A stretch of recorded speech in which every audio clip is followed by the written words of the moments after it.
Hey everyone, in this video I want to share my chess journey with you this year. This video is for the Improvers Chess Club on chess.com. Link is in the description below in case you want to join. I highly recommend it.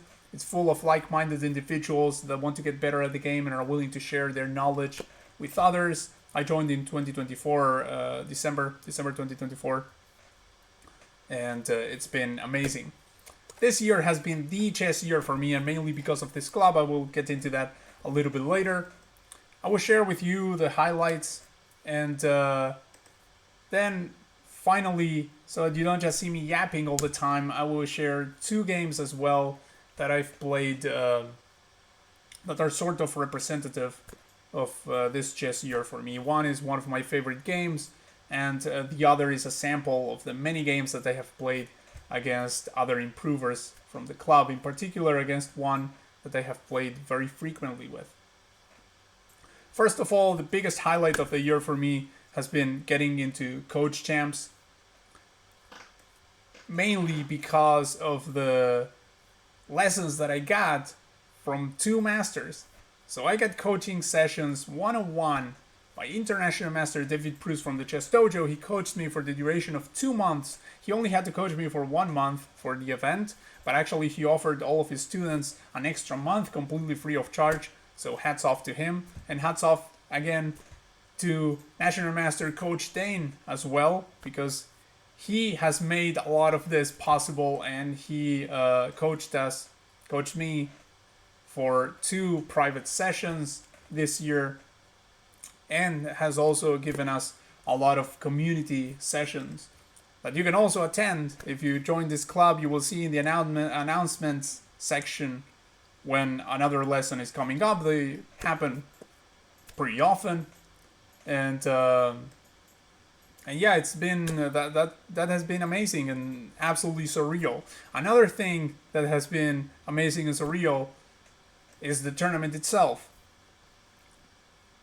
So this tournament was live streamed on chess.com's Twitch for, thousands of viewers, and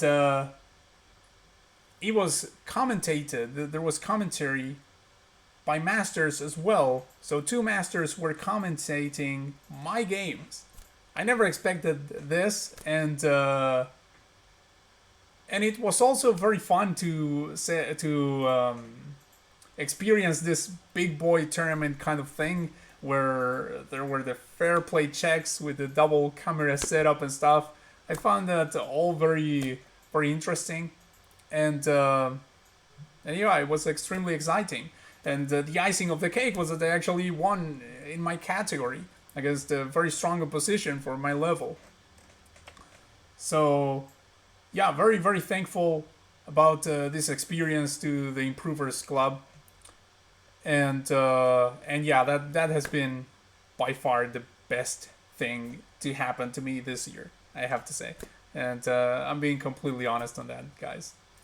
Now, the other things that I also liked, not as much, but I also really liked, are my first over-the-board events. So first of all, my first ever over-the-board chess event was in Punta Ballena earlier this year. I wrote an article on chess.com about it. You can read it. I will link it in the description below if you want to take a look.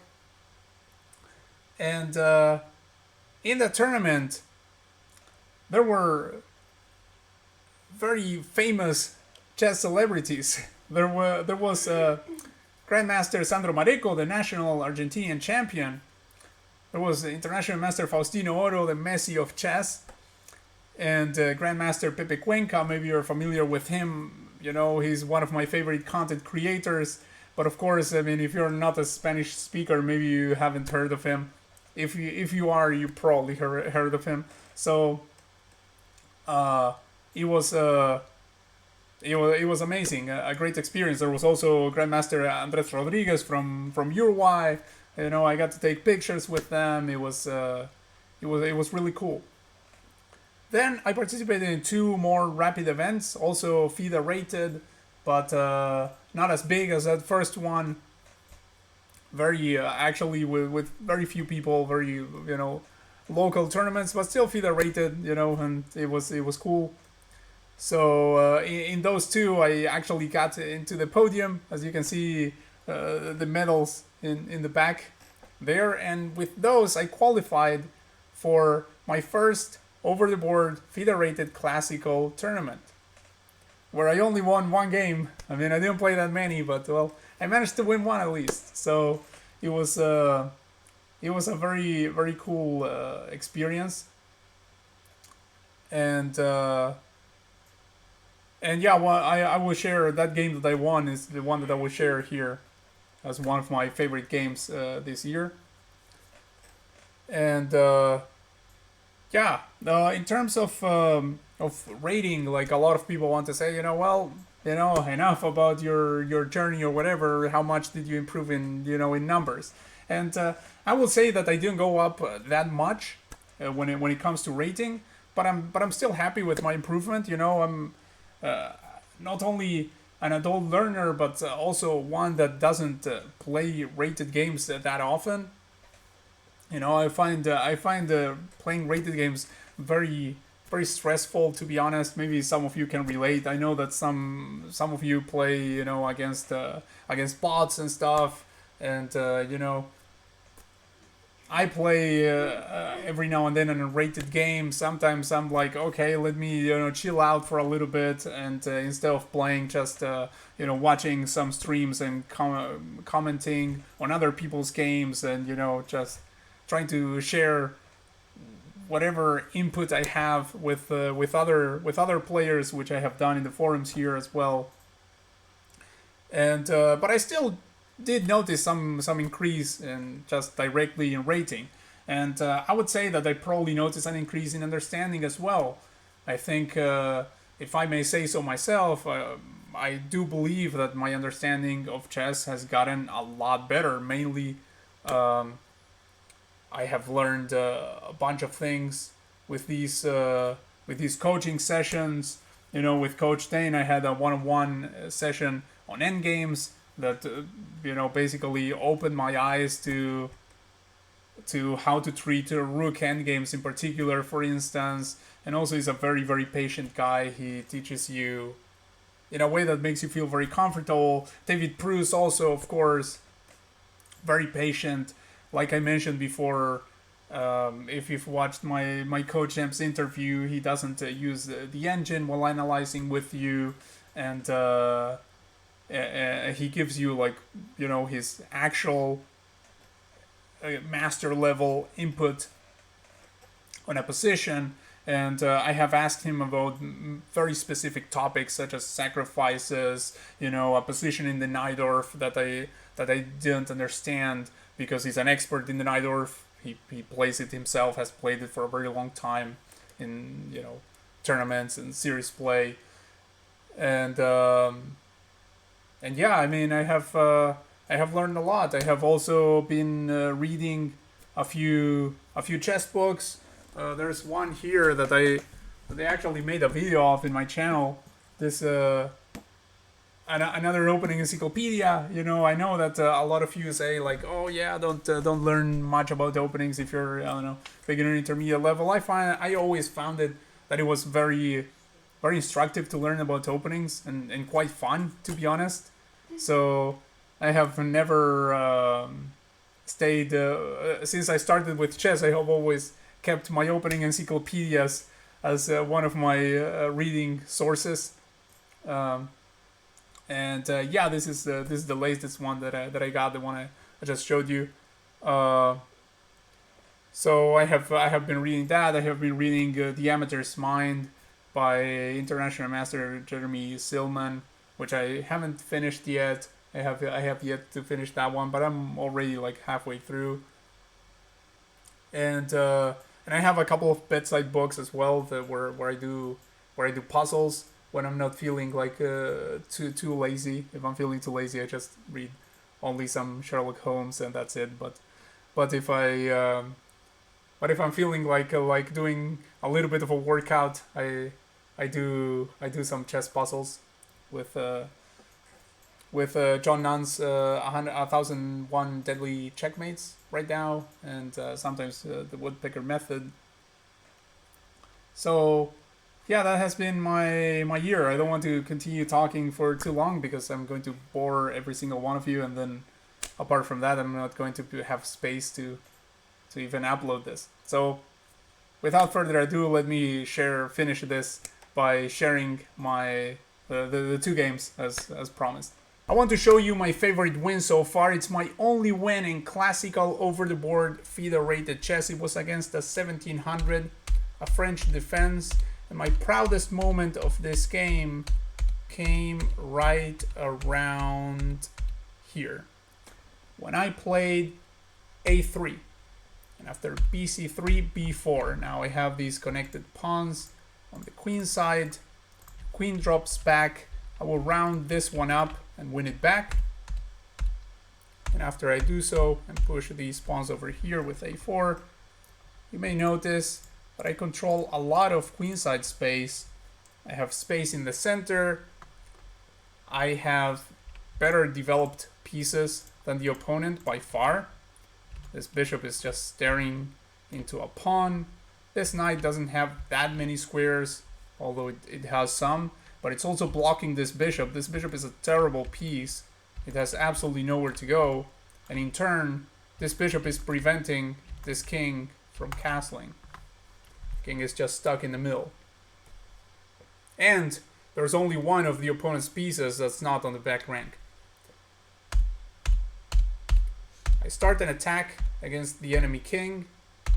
The knight comes to harass it, pawns as well, and finally I deliver checkmate with a retreating queen move, queen d3, which my opponent allowed me to get on the board. So props for great sportsmanship by him. I hope you enjoyed that one. That's the highlight, one of the highlights of my year. It was an over 90% accuracy game, by the way. I want to share this game I played against another member of the Improvers Club. He's very active in the notes section, and we have played a bunch of games together. He's Italian, he always posts in Italian, and I understand a little bit because I speak Spanish, but I don't really know that language. I find it funny that he always starts his interactions by saying, "Io sono un grande giocatore di scacchi." Again, part of my pronunciation. So he says he's a great chess player. And he is a very, very good player for our level. Now, this game was a French defense, and it was very interesting. Not so much because of what happened on the board. Like, the game is sort of standard for this level, but what happened, during the analysis with the computer, what the computer found, there are some things of worthy of note, in my opinion. Some that maybe even you can help me decipher. So the knight went to the rim here, not very impressive, that move. Now I open this up, pin this bishop, was happy about that. But right here, I already played something that the computer disapproves. Now, I played a very good move. I mean, this is 0.8, okay? Like, it's not like white doesn't have an advantage or something. I was trying to put even more pressure over here, and my argument was that if now black castles, then I remove the defender of this, and I win a piece, right? But there was a far stronger move, which was knight g5, and I completely missed it. And if I played this game again, I would miss it again, because it's I get it that this bishop is pinned, right? I get that, so it can't take over here. That much I knew during the game, but I didn't find that this would be threatening absolutely anything. Now, if black castles, now as it turns out, we can make Levy proud and sack the rook. If black takes with the queen, then knight d5, hitting the queen, and after it moves, and also it's hitting this, by the way, then queen h5, threatening mate. It's brilliant because it looks like this is hanging. Now h6, defending from mate. Knight f7, rook takes, bishop g6. And if you count the material, white got all of the material back. And I mean, at least when it comes to like the raw numbers, right? And has a, I can see that it's a pretty decent position, a pretty good position. Now this is in this line, right? Like, I mean, this I can sort of understand. I mean, I don't see anything too strange there. Of course, after rook takes, if they take with the knight, it's even easier to notice. Bishop h7, king h8, queen h5, and black is getting mated. But if they don't castle here, they play something like knight c6, and the computer goes queen h5. Let's say black takes over here because it looks like that may be a free pawn. Then white takes over here, and the computer really likes white's position right now. So it's a very, very impressive line, to say the least, in my opinion. And of course, I didn't see any of that. So very, very good line. Let me know what you think in the comments. I played the more modest queen e2. Now they blocked that bishop because they noticed that they had a lot of pressure and they wanted to castle. And here I played this move, bishop e2. They played queen d7. And I missed the computer's move here, but not by so much this time. Although I was like, I looked at two candidate moves here. One was the move that I played, and the other one was the top engine move. But I decided for the wrong one. So the top engine move was removing this knight, and then hitting this queen, like I did in the game. But now you take on g6, and you're grabbing that pawn because they can't capture here. I mean, they can, but then this falls. So it's not like they win the knight or anything. So that's what I should have done. I didn't see the whole line, but I considered bishop takes knight first before centralizing my knight with knight e5. What I played instead was knight e5, where I knew that we would end up trading the knights, and I thought this position looks nice for white. And it is like 0.7, 0.6, it's saying right now, like right around that. So good position, but nothing as crashing as the other line. Now this move that I played here, bishop b5, was plagued with wishful thinking. I noticed after I played the move that now black can play knight c6 and, you know, fix the problem of the knight with a tempo on the queen over here. So this was absolutely bananas of me, but I played it with wishful thinking, hoping for what my opponent ended up playing. Like before I made the move, I thought, okay, they basically will go here, and that they did. So I was farming for brilliance. Now I'm threatening checkmate, and black would play bishop d6. I anticipated this, and I liked entering this endgame. I thought this was very nice for me, because this knight is here on the rim. These pawns are on light squares, just like the only bishop that my opponent has. My pieces look pretty active. This rook is sort of stuck there, not doing anything, will have to be improved, whereas mine already stands on the open file. So I really liked this position. I wanted to enter this endgame. That was my purpose before. Now here, another wishful thinking move. I wanted to go knight c5, not realizing that b6, and not only can I not go to that square anymore, but also this brings some support over here and takes away one of the pawns that were on light square. So nothing great on my side from that move. However, my opponent justified it and helped me, and now played b5 and made it better. Now my previous move looks like a great move. You know, I'm rerouting the knight to the c5 outpost. So I went over there. He wanted to challenge my knight because, of course, it looked pretty nice over there. So I traded, but for the bishop. Now I put some pressure on that pawn, and as you may notice, this wasn't possible. I noticed that, so no way to defend that pawn, because if they try this, then I have the fork.